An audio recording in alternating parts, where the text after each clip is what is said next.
नमस्कार, रात के 8 बज गए हैं। आप डीडी न्यूज पर देख रहे हैं खबरों का prime time show news night. मैं हूं आपके साथ आरेंद्र। कल से लोकसभा के सत्र की शुरुआत होने जा रही है। 18वीं लोकसभा का यह पहला सत्र होगा, क्योंकि बीते दिनों चुनाव के बाद में संसद में नए सांसद पहुंचे, उनका शपथ ग्रहण होगा। इसके अलावा लोकसभा के अध्यक्ष का चयन भी किया जाएगा।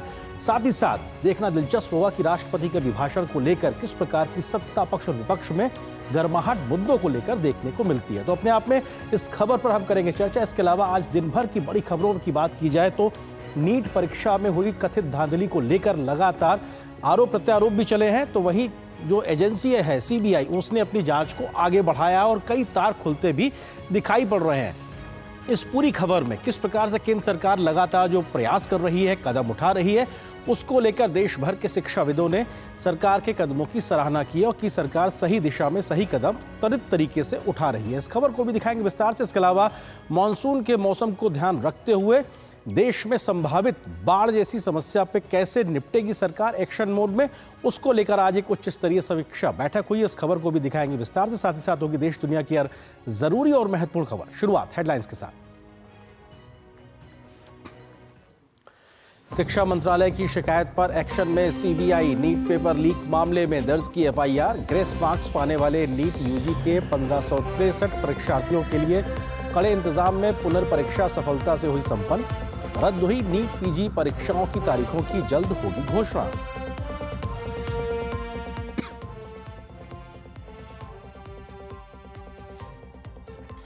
परीक्षा की शुचिता और पारदर्शिता के लिए केंद्र सरकार के कदमों का देश भर के शिक्षाविदों ने किया स्वागत।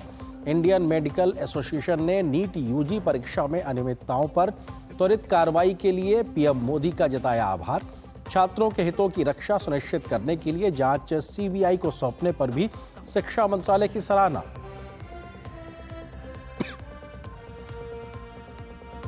केंद्रीय गृह मंत्री अमित शाह की अध्यक्षता में बाढ़ प्रबंधन की उच्च स्तरीय समीक्षा बैठक हुई। गृह मंत्री ने प्रधानमंत्री के नेतृत्व में आपदा प्रबंधन में जीरो कैजुअल्टी अप्रोच के साथ आगे बढ़ने की दोहराई प्रतिबद्धता।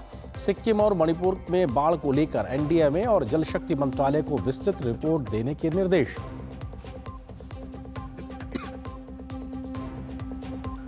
विदेश मंत्री डॉक्टर एस जयशंकर संयुक्त अरब अमीरात के दौरे पर। अबू धाबी में बीएपीएस मंदिर में किया दर्शन और पूजन।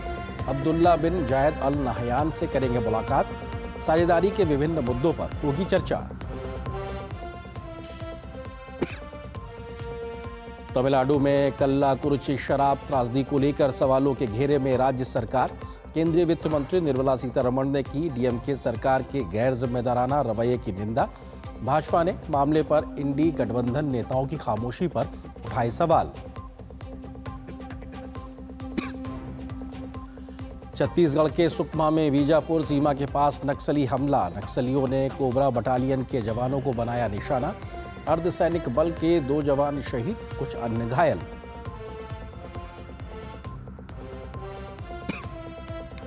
T20 क्रिकेट विश्व कप में अफगानिस्तान से हारने के बाद ऑस्ट्रेलिया के लिए भारत के खिलाफ होने वाले मैच बना करो या मरो का मुकाबला। जीत के साथ भारत की सेमीफाइनल में होगी एंट्री पक्की। और खबरों पर डालते हैं विस्तार से नजर। नीट यूजी परीक्षा में कथित धांधली के आरोपों के बाद से केंद्र सरकार लगातार एक्शन में नजर आ रही है। इस मामले में सीबीआई जांच के आदेश के बाद से सीबीआई ने एफआईआर दर्ज करके जांच शुरू भी कर दी है। विशेष टीमों के गठन के साथ ही सीबीआई ने विभिन्न राज्यों में जांच शुरू कर दी है, उस प्रक्रिया को आगे बढ़ा दिया है। इस बीच ग्रेस मार्क्स पाने वाले 1563 परीक्षार्थियों की आज फिर से परीक्षा आयोजित की गई, जिसमें 813 छात्र शामिल हुए। आज होने वाली नीट पीजी परीक्षा को फिलहाल टाल दिया गया है। सरकार ने इससे पहले भी इस पूरे मामले को लेकर कई बड़े और अहम कदम उठाए हैं।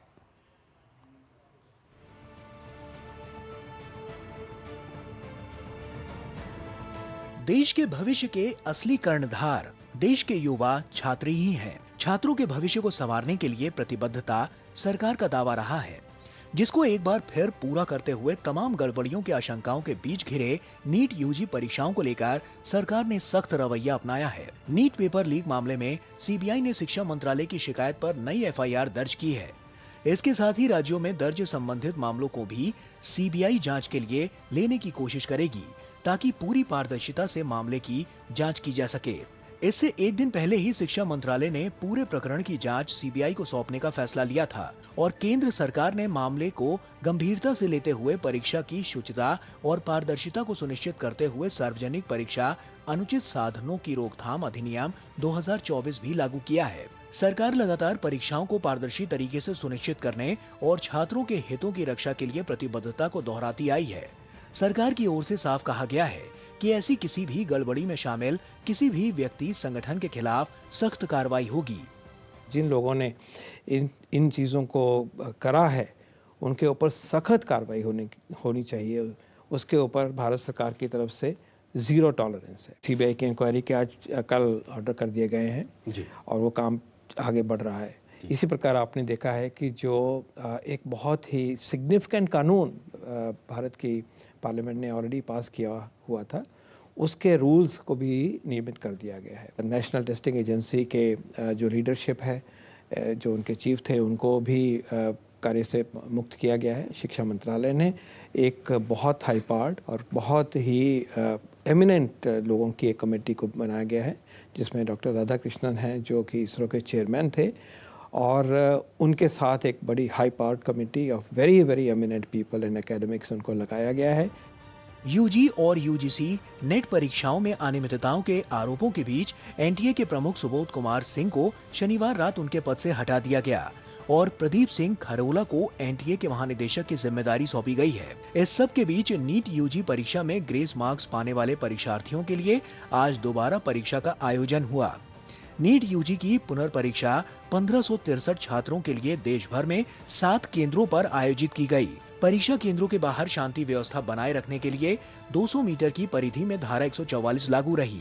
आपको बता दें कि ग्रेस मार्क्स को लेकर विवाद बढ़ने के बाद एनटीए ने एक हाई पावर कमेटी का गठन किया था, जिसकी अनुशंसा पर ही 1563 अभ्यर्थियों को दिए गए ग्रेस मार्क्स पहले रद्द किए गए और फिर 23 जून को दोबारा परीक्षा आयोजित करने का निर्णय लिया गया था, जिसके बाद 1563 अभ्यर्थियों के लिए रविवार को परीक्षा का दोबारा आयोजन किया गया। वहीं नीट यूजी परीक्षा को लेकर जारी विवाद के बीच राष्ट्रीय परीक्षा बोर्ड द्वारा रविवार को आयोजित होने वाली नीट पीजी प्रवेश परीक्षा को भी स्थगित कर दिया गया। जल्द ही प्रवेश परीक्षा की नई तारीख का ऐलान किया जाएगा। नीट पीजी एग्ज़ाम में कोई धांधली या ऐसा कोई भी शक नहीं है। सिर्फ ये सोचा गया कि जब एक दूसरे कॉरेस्पॉन्डिंग एग्ज़ाम में जो देशव्यापी एग्ज़ाम हो रहा है उसमें कहीं ना कहीं कमी आई है, तो एज अबंडेंट प्रिकॉशन, एहतियात के तौर पे कि इसको भी अभी पॉज पे रखते हैं, क्योंकि किसी के साथ अन्याय नहीं होना चाहिए। किसी बच्चे जो उसको डिज़र्व करता है वो मिलना चाहिए। तो एहतियात के तौर पे सारे सिस्टम को देखने के लिए, सारे एसओपीज़ को देखने के लिए दोबारा फिर चेक करना कि कोई कमी ना रह जाए जी। इस मंशा से इसको पोस्टपोन किया गया है। नीट पेपर लीक मामले के तार देश के कई राज्यों से जुड़ते जा रहे हैं। महाराष्ट्र के लातूर में नांदेड़ की एटीएस टीम ने संदेह के आधार पर 2 लोगों से पूछताछ की। इससे पहले मामले में झारखंड के देवघर से 6 आरोपियों को गिरफ्तार किया गया है। निशांत सौरभ और नीरज कुमार सिंह के साथ bureau report, DD news. Indian medical association ने नीट यूजी परीक्षा में कथित गड़बड़ियों के मामले में केंद्र सरकार की ओर से तेजी से की जा रही कार्रवाइयों का स्वागत किया है। आईएमए ने त्वरित कार्रवाई के लिए प्रधानमंत्री नरेंद्र मोदी, केंद्रीय गृह मंत्री अमित शाह, केंद्रीय स्वास्थ्य मंत्री जेपी नड्डा और शिक्षा मंत्री धर्मेंद्र प्रधान का आभार जताया है। इंडियन मेडिकल एसोसिएशन ने अपने बयान में कहा कि वो मामले की जांच सीबीआई को सौंपने और एनटीए के महानिदेशक को पद से हटाने के लिए सरकार का शुक्रिया अदा करते हैं। प्रतियोगी परीक्षाओं में पारदर्शिता को लेकर केंद्र सरकार तेजी से जो कदम उठा रही है, उसको लेकर देश के तमाम शिक्षाविद इसका स्वागत कर रहे हैं। विभिन्न शिक्षण संस्थाओं से जुड़े हुए अनुभवी शिक्षाविद ये मान रहे हैं कि सरकार जो कुछ भी कदम उठा रही है उसके अच्छे परिणाम जल्द ही देखने को मिलेंगे। I'm very happy to see that the government of India has taken steps to protect the integrity of the examination. The National Testing Agency chief has been replaced. Dr. Pradeep Karola has been appointed. He's a very good officer. I'm sure he'll clean up. A committee under Dr. Radhakrishnan has been set up. Re-examination are being held in those centers which are there. I think that's very good, but much more has to be done. But the entire process should be rejuvenated to make sure justice is done to the 24 lakh people. मेरे हिसाब से ये जो कदम उठाए गए हैं, ये क्योंकि त्वरित गति से उठाए गए हैं, इसलिए कदम बहुत अच्छे हैं। दोनों केसेस, चाहे वो नेट वाला केस हो, चाहे वो नीट यूजी वाला केस हो, वो सीबीआई को सौंप दिया गया है। तो ये एक सराहनीय कदम है। और साथ ही जो पब्लिक एग्जामिनेशन एक्ट, उसका नोटिफिकेशन हो गया है, जिसमें जो भी लोग इसमें दोषी पाए जाएंगे उनको 1 करोड़ रुपए तक का जुर्माना और उसके अलावा 10 साल तक की सज़ा हो सकती है। तो मेरे ख्याल से ये जो कदम उठाए गए हैं ये सराहनीय हैं, और ये अगर जो समयबद्ध तरीके से बोला गया है, अगर इनको किया जाता है तो ये बहुत अच्छा होगा। Since this is an issue which affects lakhs of students, a very thorough investigation into the matter is required before an informed decision can be taken. Unfortunately, overnight solutions are not possible in such complex cases. The government has already formed a high-level committee headed by a very respected scientist, Dr. Radhakrishnan, who was the previous chairman of ISRO, who's very eminently suitable for looking at complex issues, having faced such problems in ISRO. So that committee will give its report in 2 months. Further, CBI is inquiring into the matter. The Supreme Court is also seized of this matter. So let's wait for all the inputs to come. NEET परीक्षा में हाल ही में हुई अनियमितताओं को भारत सरकार ने अत्यधिक गंभीरता से लिया है। सबसे इंपॉर्टेंट स्ट्रक्चरल मेजर एक हाई लेवल कमेटी इसरो के पूर्व अध्यक्ष डॉक्टर के राधाकृष्णन की अध्यक्षता में बनाई गई है, जो न केवल एग्जामिनेशन प्रोसेस, इन्फर्मिटीज इन डाटा लीकेज, डाटा प्रोटोकॉल, बल्कि पूरी वर्किंग ऑफ एनटीए की समीक्षा करेगी और उसके स्ट्रक्चरल सुधारों की अनुशंसा करेगी। और मुझे पूरा विश्वास है कि इससे पूरे भारत सरकार के एग्जामिनेशन प्रोसेस में, एनटीए की वर्किंग प्रणाली में एक स्ट्रक्चरल लॉन्ग टर्म सुधार होगा। वहीं यूजीसी नेट की परीक्षाओं को भी हाल में रद्द करने के मामले में यूजीसी के चेयरमैन जगदीश कुमार ने एक बार फिर से प्रतियोगिता परीक्षाओं में पारदर्शिता की बात दोहराई है। यूजीसी नेट जो एग्जामिनेशन एनटीए कंडक्ट करते हैं on behalf of UGC, a test JRF देने के लिए, पीएचडी रिसर्च फेलोशिप देने के लिए और असिस्टेंट प्रोफेसर अपॉइंटमेंट के लिए ये एग्ज़ामिनेशन जून 18 को हम कंडक्ट किया, लेकिन 19 जून को आसपास 3 बजे हमारा पास इंफॉर्मेशन मिला। मिनिस्ट्री ऑफ होम अफेयर्स का एक सेंटर है, Indian centre for cyber crime coordination, I4C कहते हैं, इन्होंने हमको इन्फॉर्मेशन दिया कि examination might have been compromised. Immediately ministry of education ने इसके बारे में एक्शन लिया। 9 बजे तक मिनिस्ट्री ऑफ एजुकेशन ने यूजीसी नेट को कैंसिल किया, इसलिए कि to protect the interest of the students.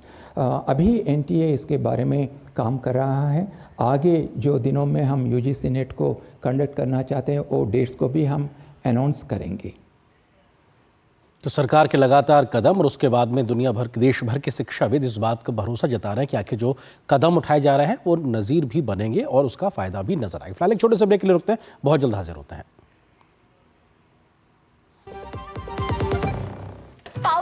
पाव भाजी को फेवरेट बनाता है एमडीएच पाव भाजी मसाला। एमडीएच पाव भाजी मसाला, एमडीएच बनाए पाव भाजी लाजवाब।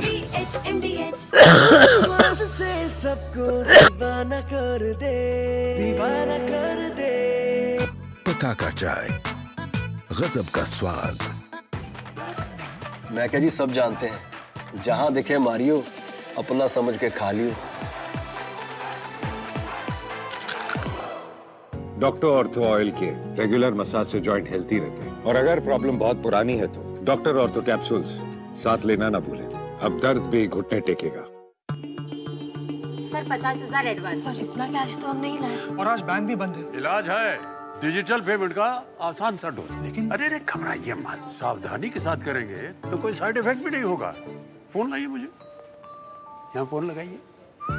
डिजिटल पेमेंट से लेन देन हो सकता है, आसान, सुरक्षित और तेज। मैंने तो इन्हें डिजिटल पेमेंट सिखा दिया है, आपने, क्योंकि आरबीआई कहता है कि डिजिटल पेमेंट अपनाओ, औरों को भी सिखाओ। जीरा से प्यास बुझाए, डाइजेशन के लिए मस्त, शरीर में नमक पानी का बैलेंस बनाए। सिप सिप जीरा सिप, जीरा सिप, इंग्लिश का जर्नी और जीरा सिप, जीरा सिप, जीरा सिप। और ब्रेक के बाद अगली खबर दिल्ली से जुड़ी हुई। दिल्ली में गहराते जल संकट के बीच में कोई स्थायी समाधान फिलहाल होता दिखाई नहीं पड़ रहा। आज भी दिल्ली में पानी पर जमकर राजनीति देखने को मिली है। दिल्ली सरकार की मंत्री आतिशी का अनशन जारी है, तो आम आदमी पार्टी के कई नेताओं ने आज दिल्ली के उपराज्यपाल से मुलाकात करके समाधान निकालने पर चर्चा की है। इधर भाजपा दिल्ली सरकार पर पानी के कुप्रबंधन को लेकर हमलावर बनी हुई है, तो दिल्ली की जनता आज भी पानी के लिए तरसती नजर आई और टैंकरों के भरोसे अपनी प्यास बुझाने की कोशिश करती दिखाई पड़ी। जल ही जीवन है, लेकिन देश की राजधानी दिल्ली में बूंद बूंद पानी के लिए संघर्ष करते यहाँ के लोग, जी हाँ, पानी के लिए जूझते लोगों के ऐसे नजारे यहाँ आम हैं। लेकिन राजनीतिक गलियारों में प्यास बुझाने की जगह सियासत जारी है, जिससे लोगों की परेशानियां बढ़ती जा रही हैं। लोगों का कहना है कि इस तरह की समस्या हर साल होती है, लेकिन दिल्ली की केजरीवाल सरकार ने कभी ध्यान नहीं दिया। भीषण गर्मी का दौर चल रहा है, लेकिन इस समय दिल्ली की बड़ी आबादी जो है वो पानी के लिए त्राही त्राही कर रही है। इस समय हम दिल्ली की गीता कॉलोनी इलाके में हैं और जहां पर पानी की काफ़ी समस्या है। किस तरीके से यहाँ पे पानी की समस्या है, क्या आप लोगों को समस्या हो रही है? यहाँ पे पानी का समस्या तो वैसे सर बहुत ज़्यादा है, क्योंकि यहाँ पे देखो सुबह सुबह में गाड़ी आता है, लोग को पानी लेने में भी बहुत समस्या है। सुबह में उठते हैं, जागते हैं, उसके बाद में तब लेने जाते हैं। यहाँ पे देखिए सुबह 6 बजे से 6:30 बजे के बीच में गलती से यदि टैंकर आ गया तो जिसने पानी भर लिया उसने भर लिया। बहुत बड़ी समस्या है पानी सभी परेशान रहता है। आज दिन मारपीट होता रहता है, थाना पुलिस होता रहता है, FIR दर्ज होती है फालतू में, इसलिए इसका कोई मतलब देखने सुनने वाला कोई है नहीं। पानी का भीड़ लग जाता है, आदमी सब लड़ाई भी करता है, बहुत दिक्कत हो जाता है, बहुत भीड़ लग जाता है। दिल्ली में जल संकट को लेकर भाजपा आम आदमी पार्टी पर हमलावर है। दिल्ली भाजपा अध्यक्ष वीरेंद्र सचदेवा ने कहा कि दिल्ली की स्थिति को सुधारने की बजाय आम आदमी पार्टी अपनी असफलता को छुपाने का प्रयास कर रही है। एक राजनीतिक नौटंकी है जो आम आदमी पार्टी कर रही है। इस संकट के समय इनको चाहिए था उपाय ढूंढना, इनको चाहिए था वजीराबाद गैराज की नालों की सफाई कराना, गाद निकालना, इनको चाहिए था जहाँ जहाँ लीकेज हो रही है उसको ठीक करवाना। जितने लीकेज पॉइंट मीडिया में आए हैं आज भी वो वैसे के वैसे चल रहे हैं। मतलब स्थिति को सुधारने की बजाय अपनी असफलता को छुपाने का प्रयास कर रहे हैं आम आदमी पार्टी के लोग। अपनी चोरी कालाबाजारी को ढकने का एक प्रयास, असफल प्रयास है और इस नौटंकी से कुछ हासिल होगा मुझे नहीं लगता। इधर दिल्ली की जल मंत्री आतिशी की अनिश्चितकालीन भूख हड़ताल जारी है। उन्होंने राष्ट्रीय राजधानी में जल संकट को लेकर 21 जून को अनिश्चितकालीन भूख हड़ताल शुरू की थी। आपका आरोप है कि हरियाणा सरकार दिल्ली के हिस्से का पानी नहीं दे रही है। इस बीच आम आदमी पार्टी के सभी सांसद, विधायक और वरिष्ठ नेताओं ने रविवार को उपराज्यपाल VK सक्सेना से पानी की कमी को लेकर चर्चा की। मुलाकात के बाद आप नेता सौरभ भारद्वाज ने कहा कि उपराज्यपाल ने जल संकट के समाधान का आश्वासन दिया है। हमारे सभी विधायक साथी LG साहब से मिले और अच्छे वातावरण के अंदर बातचीत हुई। बातचीत में हमने LG साहब से निवेदन किया कि आप हरियाणा से बातचीत कीजिए। हरियाणा अभी भी करीब 113 MGD पानी दिल्ली में कम छोड़ रहे हैं, जिसकी वजह से लाखों लोगों को परेशानी हो रही है। और LG साहब ने हमें आश्वासन दिया है कि वे हरियाणा की सरकार से बात करेंगे और प्रयास करेंगे कि दिल्ली का पानी हमें मिल सके। दिल्ली में पानी की समस्या नई नहीं है, लेकिन पिछले कई सालों से बढ़ी जनसंख्या के मुताबिक स्वच्छ पानी के लिए संसाधनों के निर्माण पर राज्य सरकार द्वारा ध्यान नहीं दिए जाने से समस्या और विकराल हो गई है। वहीं टैंकर माफिया ने समस्या को काफी हद तक और बढ़ा दिया है। ब्यूरो इनपुट के साथ अजीत द्विवेदी की रिपोर्ट, DD न्यूज। और खबर तमिलनाडु से। बीते दिनों तमिलनाडु में जहरीली शराब पीने से 50 से ज्यादा लोगों की मौत का मामला लगातार गरमाया हुआ है। भाजपा ने इस घटना के लिए राज्य की DMK सरकार को जिम्मेदार ठहराया और आरोपी को बचाने का राज्य सरकार पर आरोप भी लगाया है। राज्य के कई दल इस मुद्दे पर DMK की सरकार को घेर रहे हैं और CBI जांच की इस पूरे मामले में मांग कर रहे हैं। तमिलनाडु के कल्लाकुर्ची में जहरीली शराब से 50 से ज्यादा मौतों को लेकर तमिलनाडु सरकार लगातार सवालों के घेरे में है। भाजपा का आरोप है कि मामले में सत्तारूढ़ DMK आरोपियों को बचाने की कोशिश कर रही है। केंद्रीय वित्त मंत्री निर्मला सीतारमण ने भी इस पूरे मामले में तमिलनाडु सरकार की आलोचना की है। गैर कानूनी लिकर के वजह से 56 लोग का मौत हुआ। इसके कारण 5 बच्चे दोनों माँ बाप का खो करके आज अनाथ हो गए हैं और 200 से ज़्यादा लोग आज भी हॉस्पिटल में इलाज ले रहे हैं और सम आज भी एक आध क्रिटिकल हालात में है। इलीगल काम के द्वारा मर जाने के बावजूद कांग्रेस अध्यक्ष मल्लिकार्जुन खड़गे जी या राहुल गांधी जी एक भी बयान आज तक नहीं दिए। बिल्कुल मैं डिमांड करती हूँ इस पूरे मामले को सीबीआई के हाथ में सौंपना चाहिए। भाजपा प्रवक्ता संबित पात्रा ने मीडिया में चल रही खबरों का हवाला देते हुए मामले में मुख्य आरोपी के डीएमके से संबंध होने पर मुख्यमंत्री एमके स्टालिन से जवाब मांगा है। जो गोविंद राज है, जो इसका किंगपिंग है, उसके घर के फोटो को, तस्वीर को मीडिया में दिखाया गया था। उसके घर के बाहर डीएमके के स्टिकर्स लगे हुए हैं और घर के अंदर भी डीएमके के स्टिकर्स लगे हुए हैं। So my question to mister Stalin, the chief minister of Tamil Nadu is, sir, are you complicit or not? Who will answer on your behalf? राज्य में कई दशकों से चल रहे शराब कारोबार के बाद अब इस त्रासदी को लेकर भाजपा प्रवक्ता ने कांग्रेस, डीएमके और अन्य विपक्षी दलों की चुप्पी पर भी सवाल उठाए हैं। More than 56 people have died and many of them are critical still. इस विषय पर कांग्रेस पार्टी के मल्लिकार्जुन खड़गे, प्रियंका वाड्रा, राहुल गांधी, सोनिया गांधी, डीएमके और इंडिया अलायंस के तमाम जो लोग हैं, इस पे एक चुप्पी साधे हुए हैं। मैं तो कहूंगा ये हत्या है, ये मृत्यु नहीं है। अगर एक प्रायोजित हत्या होती है, उस पर इतने पॉलिटिकल पार्टीज चुप हैं केवल इसलिए, और उनके एजेंडे में यह विषय इसलिए नहीं आता है क्योंकि उनको लगता है कि उनका राजनीतिक हित इससे सध नहीं रहा है। इस पूरे मामले में राज्य विधानसभा में भी जमकर हंगामा देखने को मिला। शराब त्रासदी को लेकर राज्य के क्षेत्रीय दल भी सत्तारूढ़ दल पर गैर जिम्मेदार रवैये का आरोप लगा रहे हैं। एएमएम के महासचिव टीटीवी दिनाकरन ने इसे डीएमके सरकार की विफलता करार दिया है और मामले में सीबीआई जांच की मांग की है। Atrocity of the DMK office bearers and the powerful people who are there in DMK, they are the responsibility for these kind of deaths. So CM should take the responsibility and he should accept the responsibility and he should give assurance to the public that these kind of accidents should not happen in the future. वहीं MNM party प्रमुख कमल हासन ने रविवार को कल्लाकुर्ची medical college में जहरीली शराब त्रासदी के पीड़ितों से मुलाकात की। 19 जून को जहरीली शराब पीने से कल्लाकुर्ची के 193 लोगों की हालत खराब हुई थी। उन्हें अस्पताल ले जाया गया था, जहां इलाज के दौरान अब तक 56 लोगों की मौत हो चुकी है। वहीं 100 से ज्यादा लोगों का इलाज चल रहा है। दिल्ली से निशांत राय के साथ ब्यूरो रिपोर्ट, डीडी न्यूज। और फिलहाल यहां पर एक छोटे से ब्रेक ले रुकते हैं, बहुत जल्द हाजिर होते हैं। अब तक टेस्टी राजमा बनाना नहीं आया। बिना एमडीएच राजमा मसाला के टेस्टी राजमा कैसे बनेगा?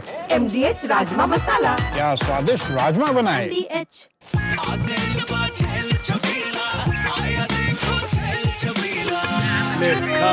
अच्छा भैया, मेरी गाय को भी अपने हाथों से चारा खिला दो। अरे खिलाई देते हैं। हमारी गाय भैया। क्या हो गया? पूरा का पूरा गांव यहाँ आ गया। अच्छा भैया, इसी हाथ से चारा खिलाते हो, तभी तो आपके गाय भैंसों की ब्यात सबसे ज्यादा है। अरे पगले, ये चमत्कार इस हाथ का नहीं, हाथ में जो कपिला पशु आहार है उसका है, जो पशुओं की सेहत अच्छी रखता है और ब्यात भी बढ़ाता है। ले जाओ।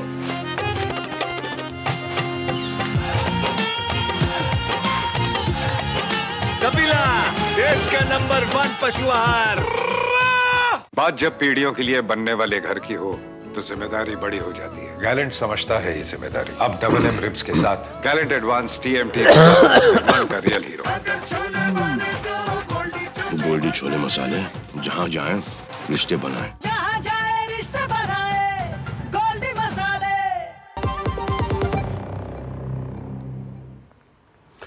18वीं लोकसभा का पहला सत्र कल से शुरू हो रहा है। 24 जून से 3 जुलाई के बीच शुरू हो रहे संसद के विशेष सत्र में 18वीं लोकसभा का गठन हो जाएगा। सत्र के पहले दिन परंपरा के मुताबिक प्रधानमंत्री सुबह 10 बजे सबसे पहले मीडिया को संबोधित करेंगे। बाद में लोकसभा शुरू होने पर राष्ट्रपति द्रौपदी मुर्मू द्वारा प्रोटेम स्पीकर के तौर पर नियुक्त वरिष्ठ सांसद भर्तृहरि मेहताब सभी सदस्यों को शपथ दिलाएंगे। उड़ीसा से भाजपा के सांसद भर्तृहरि मेहताब 7 बार से सांसद हैं और लोकसभा अध्यक्ष का चुनाव होने तक कर्तव्यों का निर्वहन करेंगे। संसदीय कार्य मंत्री किरण रिजिजू ने बुधवार को कहा था कि 18वीं लोकसभा का पहले सत्र के दौरान नवनिर्वाचित सदस्यों की शपथ ग्रहण 24 और 25 जून को पूरी होने की उम्मीद है। लोकसभा के नए अध्यक्ष का चुनाव 26 जून को होगा, जबकि राष्ट्रपति द्रौपदी मुर्मू 27 जून को संसद के दोनों सदनों की संयुक्त बैठक को संबोधित करेंगी और अगले 5 वर्षों के लिए नई सरकार के रोडमैप की रूपरेखा भी पेश करेंगी। वहीं राज्यसभा का सत्र भी 27 जून से शुरू हो जाएगा। उम्मीद है कि प्रधानमंत्री मोदी 27 जून को राष्ट्रपति के अभिभाषण के बाद संसद में अपने मंत्रिपरिषद के सदस्यों का परिचय भी कराएंगे। तो भारतीय संसदीय व्यवस्था के लिहाज से कल का दिन बड़ा और ऐतिहासिक होने जा रहा है और किस प्रकार से ये महत्वपूर्ण है, इस पर हम करेंगे चर्चा। इससे जुड़ा है हमारा विशेष 18वीं लोकसभा के पहले सत्र का कल होगा आगाज, क्योंकि नई लोकसभा का चयन हुआ है और ये 18वीं लोकसभा है जिसके पहले सत्र का कल आगाज होने जा रहा है। इस विषय पे बात करने के लिए दो बहुत ही खास मेहमान मेरे साथ इस वक्त मौजूद हैं। स्नेहलता श्रीवास्तव जी हैं, जो कि पूर्व महासचिव रही हैं लोकसभा की, हमारे साथ जुड़ गई। बहुत बहुत स्वागत है मैम आपका हमारे साथ जुड़ने के लिए। शेखर अय्यर जी, वरिष्ठ पत्रकार, हमारे साथ मौजूद हैं, आपका भी सर बहुत बहुत स्वागत है। स्नेहलता जी, शुरुआत आपसे, क्योंकि वैसे तो हर सत्र संसद का बहुत महत्वपूर्ण है, देश को दिशा देने के लिहाज से होता है, लेकिन जब नई लोकसभा का गठन हो उसके बाद जब पहला सत्र हो उसके कुछ मायने अलग होते हैं, कुछ प्रक्रियाएं अलग होती हैं, थोड़ा सा उसके बारे में विस्तार से बताइए। 18वीं लोकसभा जो प्रारंभ होने वाली है कल से, उसका महत्व हम लोग सब समझते हैं कि ये अगले 5 वर्षों के लिए इसमें जितने भी मेंबर्स ऑफ पार्लियामेंट अपने अपने कॉन्स्टिट्यूएंसी से निर्वाचित हुए हैं वो सदन में बैठने के पहले शपथ लेंगे और उनको शपथ दिलाने की जो प्रक्रिया है वो प्रोटेम स्पीकर करते हैं। प्रोटेम स्पीकर का जो नियुक्ति होती है वो सरकार के जुरिस्डिक्शन में आती है और सरकार और बेसिकली कैबिनेट उनके नाम की अनुशंसा करती है राष्ट्रपति महोदय को, और राष्ट्रपति महोदय उनको अपॉइंट करते हैं, उनको शपथ दिलाते हैं। उनके साथ में 5 चेयरपर्सन भी जो हैं उनको नामांकित किया जाता है जी। और क्योंकि पूरे समय प्रोटेम स्पीकर नहीं बैठे रह सकते हैं तो उनके स्थान पर जो चेयरपर्सन की अपॉइंटमेंट होगी उनको जब बाकी एमपीज शपथ लेते हैं तो उसकी प्रक्रिया इस तरह से होती है कि सबसे पहले प्रधानमंत्री जी शपथ लेंगे, उसके बाद में उनकी कैबिनेट शपथ लेती है, जो लोकसभा के सदस्य मंत्री होते हैं वो शपथ लेते हैं, और उसके बाद जो चेयरपर्सन अपॉइंटेड होते हैं उन 5 लोगों को शपथ दिलाई जाती है, और उसके बाद अल्फाबेटिकल ऑर्डर में सभी सांसदों को एक एक करके उनका नाम बुलाया जाता है और वो शपथ लेते हैं। तो इस पूरी प्रक्रिया में 2 दिन का समय लगने की संभावना होती है और इसीलिए जो स्पीकर का चुनाव है वो 26 तारीख को रखा गया है। और जब उनका चुनाव हो जाएगा तो स्पीकर अपना पद आसन ग्रहण करते हैं और उसके बाद राष्ट्रपति जी का स्पेशल एड्रेस होता है, जो कि संविधान में आर्टिकल 87 में स्पेशल एड्रेस होता है, जो वो संसद के दोनों सदनों को संबोधित करते हैं। तो ये जी थोड़ा सा संक्षिप्त में मैंने बताया। बिल्कुल, मैं अब कुछ और परंपराओं और व्यवस्थाओं पे आपसे बात करूंगा। शेखर अय्यर जी का रुख करते हैं। शेखर जी, क्योंकि नया जनादेश है, नई संसद यानी 18वीं लोकसभा संसद का तो जो भवन है वो तो नया है ही, लेकिन पहली बार एक तरीके से होगा कि नए सदन में ही सदन की शुरुआत होने जा रही है, नए भवन में। उस लिहाज से क्या कुछ बदलेगा इस अंकगणित के लिहाज से, इस नए जनादेश के लिहाज से? बिल्कुल, देखिए ये एक अलग प्रकार से जनादेश है। तीसरी बार नरेंद्र मोदी जी प्रधानमंत्री बने हैं, ये 3rd टर्म है इस सरकार की उनके नेतृत्व में। वो अपने आप में एक बड़ी विशेषता है। और साथ में विपक्ष का भी जो भूमिका है, पहले भी था अभी भी है, उनकी भी संख्या जो बड़ी है, जिसकी वजह से उनके अंदर भी काफ़ी जोश है। सो सरकार के कैसे मुकाबला करना है, कैसे सरकार की नीतियों को लेकर, जो चीज़ों को लेकर, जो सरकार को कैसे हम क्वेश्चन करना है, कैसे खड़खड़े में खड़ा करना है, ये सारे चीज़ इस बार भी बड़े जोश से है। देखिए हमारे पार्लियामेंट में सारे किस तरह की प्रोसीजर्स अडॉप्ट करना है, कैसे स्ट्रक्चर डिबेट हो, ये ऐसे नियम कानून बड़ा इस्टेब्लिश्ड है। उस हिसाब से अगर सब चलेंगे तो मुझे लगता है कि ये अधिवेशन जो शुरू हो रहा है और ये जो 18वीं जो लोकसभा है, एक अपने आप एक इतिहास रचा सकता है। लेकिन हमारे केवल यही आशंकाएं, वही आशंकाएं जो पुरानी आशंकाएं कि जिस तरह संसद चलाया जाएगा, कैसे चलने देंगे विपक्ष, ये सारी बातों को लेकर हमारे मन में अभी यही बात है, क्योंकि संसद है डिस्कशन के लिए। और मैं आशा करता हूं अपोजिशन एक नया चैप्टर से इस सेशन को शुरू करेगी। बिल्कुल, हम सबको यही उम्मीद है, क्योंकि सार्थक बहस बहुत जरूरी है, संवाद से समाधान और देश की प्रगति के लिए आगे बढ़े। इसलिए नेताजी, क्योंकि प्रोटेम स्पीकर का आपने भी जिक्र किया और इस समय उस शब्द को लेकर, उस व्यवस्था को लेकर कई प्रकार की चर्चाएं चल रही हैं। प्रोटेम स्पीकर और डिप्टी स्पीकर की व्यवस्था क्या है, मतलब क्या लिखा हुआ है इसको लेकर हमारी संवैधानिक व्यवस्थाओं में, या फिर परंपराओं में इस चीजों को कैसे आगे बढ़ा जाता है, इस पर एक विषय भी चल रहा है, चर्चा भी चल रही है।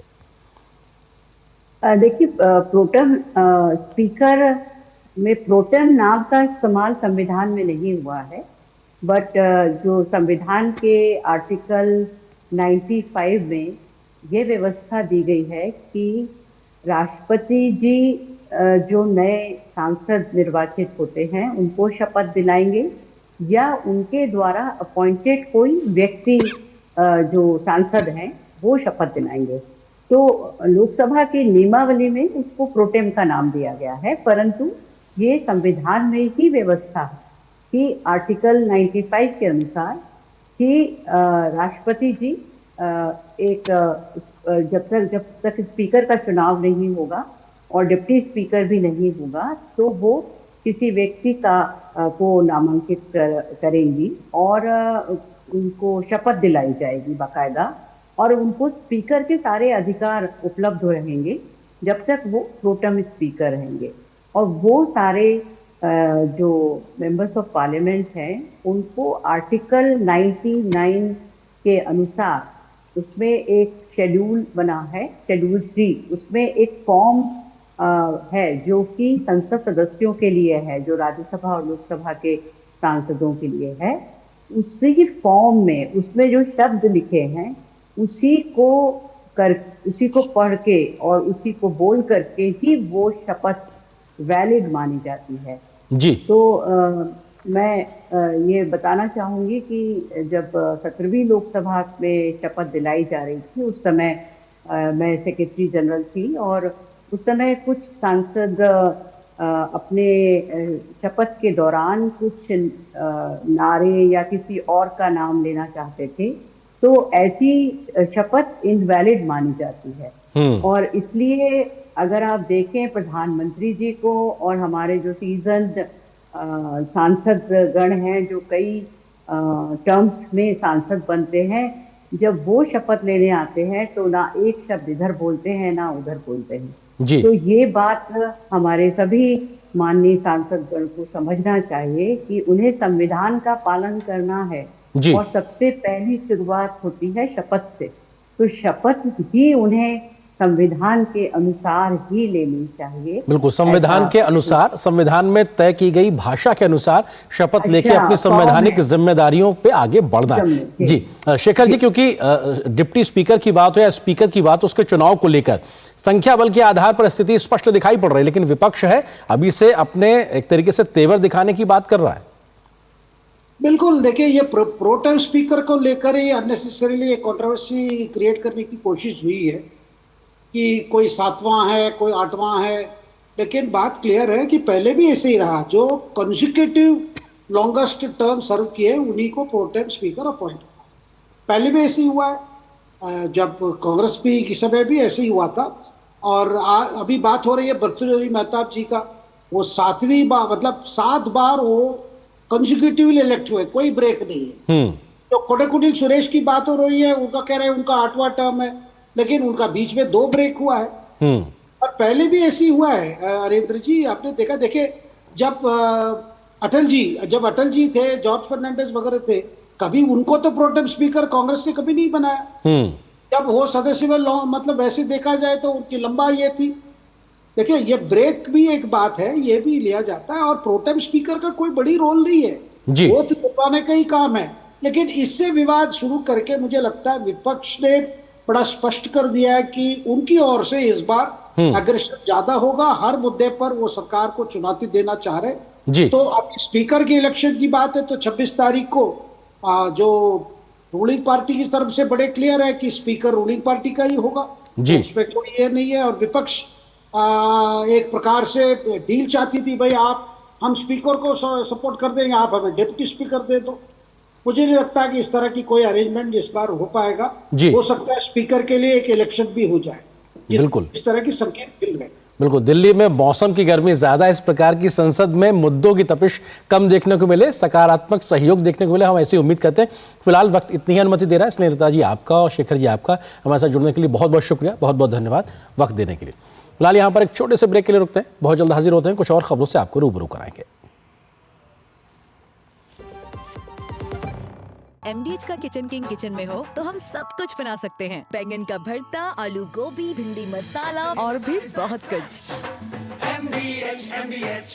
घुटना, कंधा या कमर, चाहे जैसा हो दर्द, डॉक्टर ऑर्थो आपको देता है दर्द से पूरी आजादी। ये कोई टेम्पररी पेन किलर नहीं, आयुर्वेदिक औषधि है। प्रख्यात विचारक और शिक्षाविद डॉक्टर श्यामा प्रसाद मुखर्जी को उनके बलिदान दिवस पर प्रधानमंत्री नरेंद्र मोदी ने आज सोशल मीडिया प्लेटफॉर्म एक्स पर नमन किया है। उन्होंने लिखा, देश के महान सपूत प्रख्यात विचारक और शिक्षाविद डॉक्टर श्यामा प्रसाद मुखर्जी को उनके बलिदान दिवस पर सादर नमन।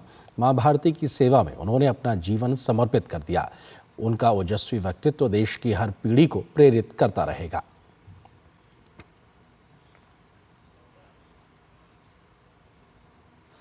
विदेश मंत्री डॉक्टर एस जयशंकर संयुक्त अरब अमीरात के दौरे पर हैं। उन्होंने अबू धाबी में हाल ही में बने BAPS मंदिर जाकर आज वहां दर्शन और पूजन भी किया। डॉक्टर जयशंकर ने मंदिर में पुजारियों से बातचीत भी की। डॉक्टर जयशंकर इस दौरे में अपने समकक्ष अब्दुल्ला बिन जायद अल नाहयान से मुलाकात भी करेंगे और विभिन्न द्विपक्षीय मुद्दों पर विस्तार से बातचीत होगी।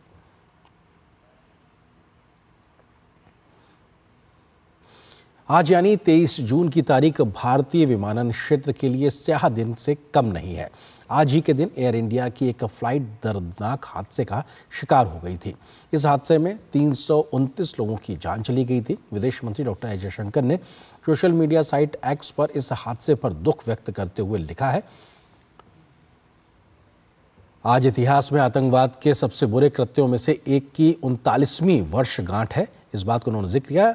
एयर इंडिया 182 कनिष्क के 339 पीड़ितों की स्मृति में मेरी श्रद्धांजलि, जो 1985 में इनकी जान गई थी, मेरी संवेदनाएं उनके परिवारों के साथ है। यह वर्षगांठ हमें याद दिलाती है कि आतंकवाद को कभी बर्दाश्त नहीं किया जाना चाहिए। इस बात का जिक्र भी विदेश मंत्री ने किया और उन्होंने कहा कि आतंकवाद को कभी बर्दाश्त नहीं किया जाना चाहिए। इस बात को हमें एक बार फिर से याद रखना चाहिए। अब बात इसरो की। रीयूजेबल लॉन्च व्हीकल यानी RLV के क्षेत्र में इसरो ने आज एक बड़ी कामयाबी हासिल की है। इसरो ने आज रीयूजेबल लॉन्च व्हीकल RLV और लैंडिंग प्रयोग LEX में लगातार तीसरी और अंतिम सफलता हासिल कर ली है। इसरो ने अपने सोशल मीडिया प्लेटफॉर्म एक्स पर पोस्ट करके RLV LEX यानी पुष्पक विमान की सफल लैंडिंग की जानकारी दी है। इसरो ने बताया कि पुष्पक ने चुनौतीपूर्ण परिस्थितियों में उन्नत स्वायत्त क्षमताओं का प्रदर्शन करते हुए एक सटीक क्षैतिज लैंडिंग को अंजाम दिया है। इस टेस्ट को कर्नाटक के चित्रदुर्ग में बने एरोनॉटिकल टेस्ट रेंज में सुबह 7:10 पर किया गया।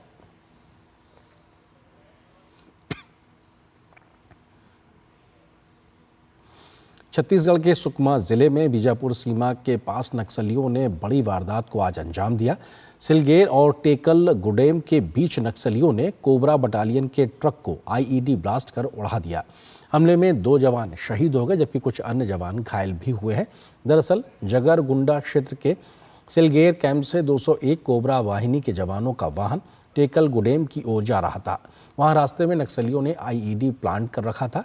बताया जा रहा है कि दोपहर के वक्त जैसे ही जवानों से भरा ट्रक वहां से गुजरा, आईईडी की चपेट में आ गया, जिसके बाद ये हादसा हुआ।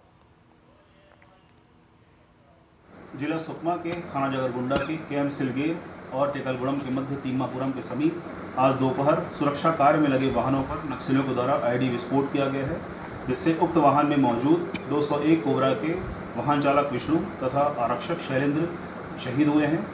घटना की जानकारी मिलते ही तत्काल वहां पर सीआरपीएफ व कोबरा व पुलिस की टीम पहुंच चुकी है। सभी दोनों ही शहीद जवानों के शव सुरक्षित वहां से निकाले गए हैं तथा मौके पर सर्चिंग जारी है। और फिलहाल एक और छोटे से ब्रेक के लिए रुकते हैं। अब तक टेस्टी राजमा बनाना नहीं आया। बिना MDH राजमा मसाला के टेस्टी राजमा कैसे बनेगा? MDH राजमा मसाला। क्या स्वादिष्ट राजमा बनाए। MDH। बात जब पीढ़ियों के लिए बनने वाले घर की हो तो जिम्मेदारी बड़ी हो जाती है। गैलेंट समझता है ये जिम्मेदारी। अब MM रिब्स के साथ गैलेंट एडवांस TMT रीबार, निर्माण का रियल हीरो। घुटना, कंधा या कमर, चाहे जैसा हो दर्द, डॉक्टर ऑर्थो आपको देता है दर्द से पूरी आजादी। ये कोई टेम्पररी पेन किलर नहीं, आयुर्वेदिक औषधि है। सिकल सेल एनीमिया एक तरह की बीमारी है। यह आनुवांशिक बीमारी है, यानी माता पिता से उनके बच्चों में आती है।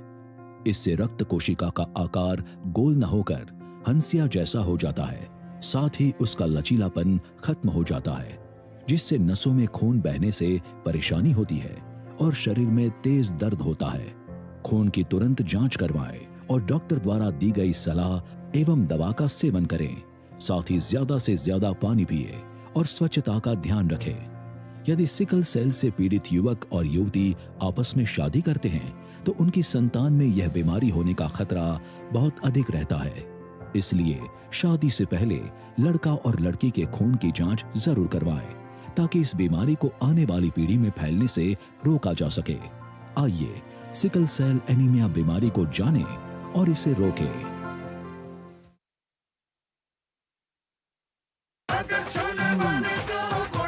गोल्डी छोले मसाले, जहाँ जाएं रिश्ते बनाएं। जहाँ जाए रिश्ते बनाए, गोल्डी मसाले।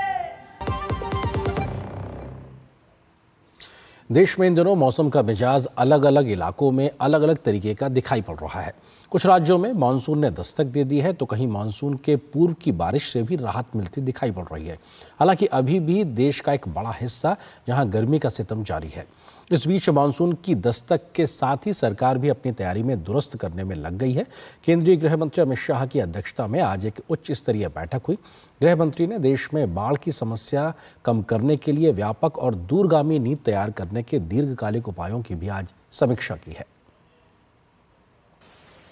दिल्ली NCR समेत देश भर के कई राज्यों में हुई ताजा बारिश के चलते लोगों को भीषण गर्मी से राहत मिली है। कहीं वेस्टर्न डिस्टर्बेंस की वजह से बारिश हो रही है तो कहीं मानसून ने दस्तक दे दी है।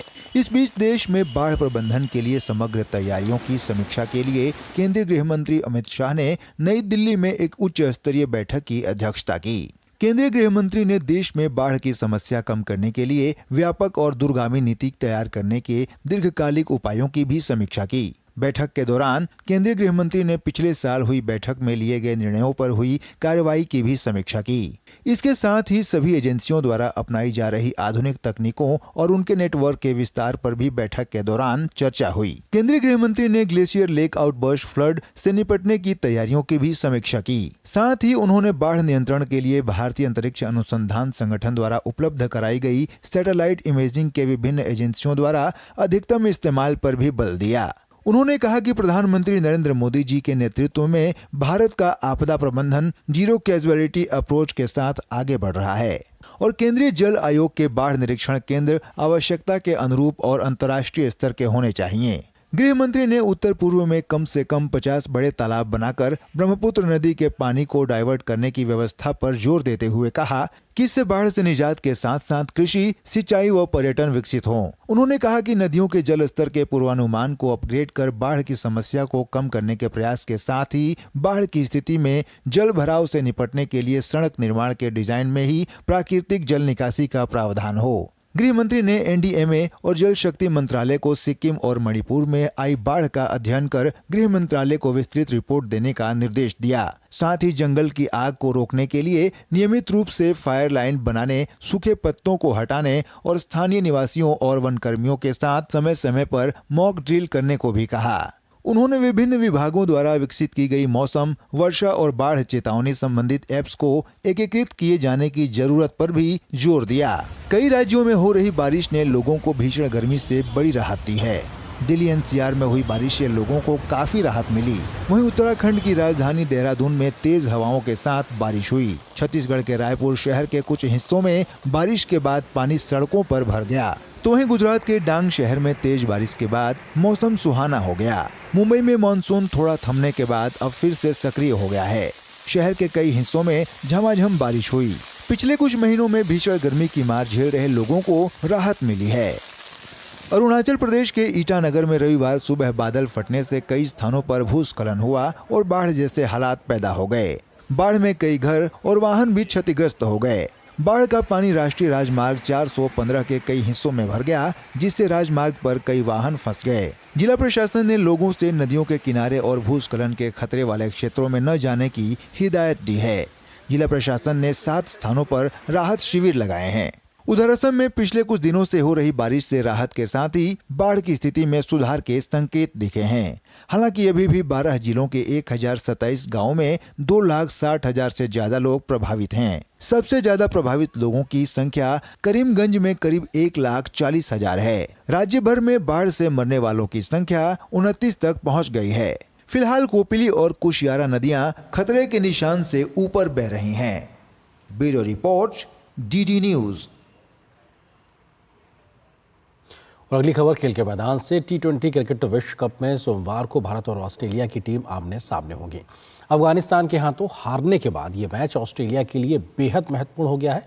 इस मैच में मिली जीत के साथ भारतीय टीम ग्रुप में शीर्ष पर रहते हुए सेमीफाइनल में जगह बना लेगी, तो वहीं इस मैच में मिली हार ऑस्ट्रेलिया का अभियान यहां से समाप्त भी कर सकती है।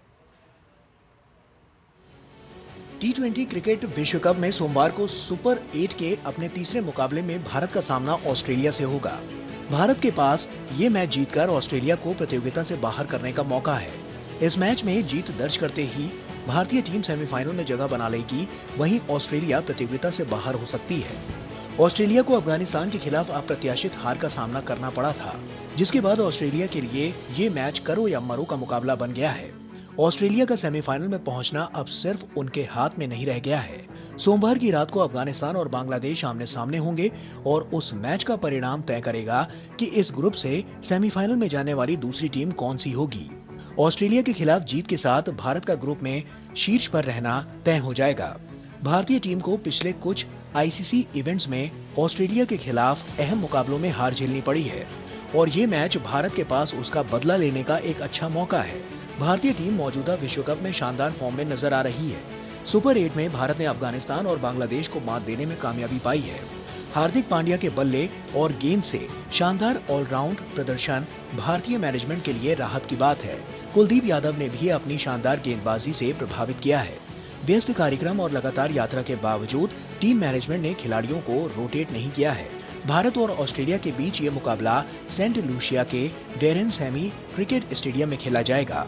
ये इस मैदान पर होने वाला दूसरा डे मैच होगा। इस मैदान पर डे नाइट मैच में हाई स्कोरिंग मुकाबले देखने को मिलते हैं।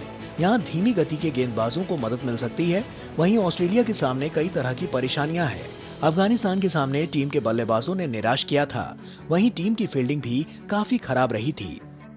दोनों टीमों के T20 रिकॉर्ड्स को देखें तो भारत का पलड़ा भारी दिखता है। भारत और ऑस्ट्रेलिया के बीच कुल 31 T20 मैच खेले गए हैं। इनमें 19 में भारत ने जीत दर्ज की है, वहीं 11 ऑस्ट्रेलिया के नाम रहे हैं। एक मैच बेनतीजा रहा। भारत और ऑस्ट्रेलिया के मुकाबलों में हमेशा ही मजबूत प्रतिद्वंदिता देखने को मिलती है।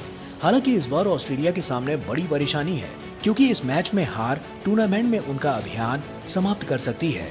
तापस भट्टाचार्य की रिपोर्ट, DD news, Saint Lucia.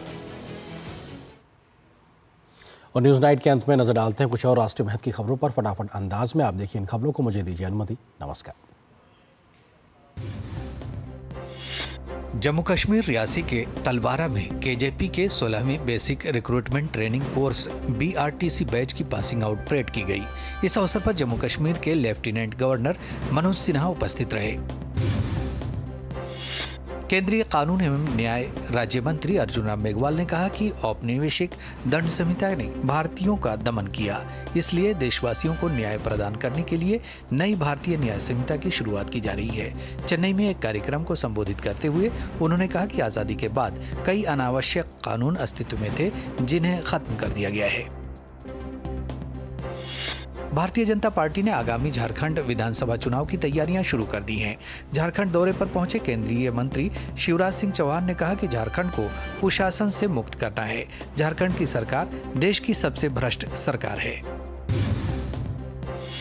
Jammu Kashmir के उरी सेक्टर में सुरक्षा बलों और आतंकियों के बीच चली मुठभेड़ में सुरक्षा बलों ने एक आतंकियों को मार गिराया।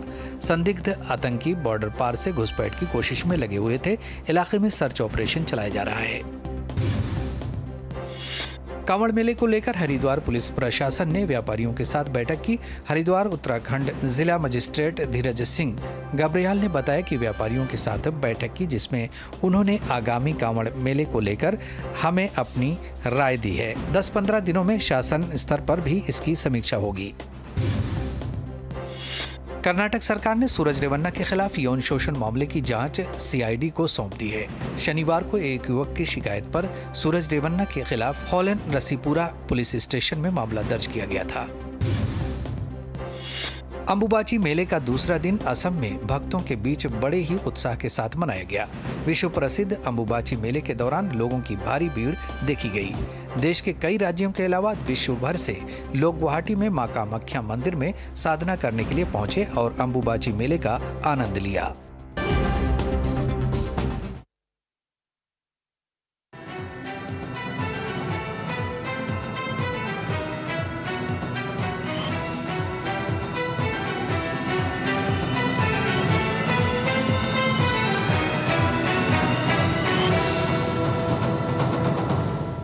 न्यूज नाइट के प्रायोजक थे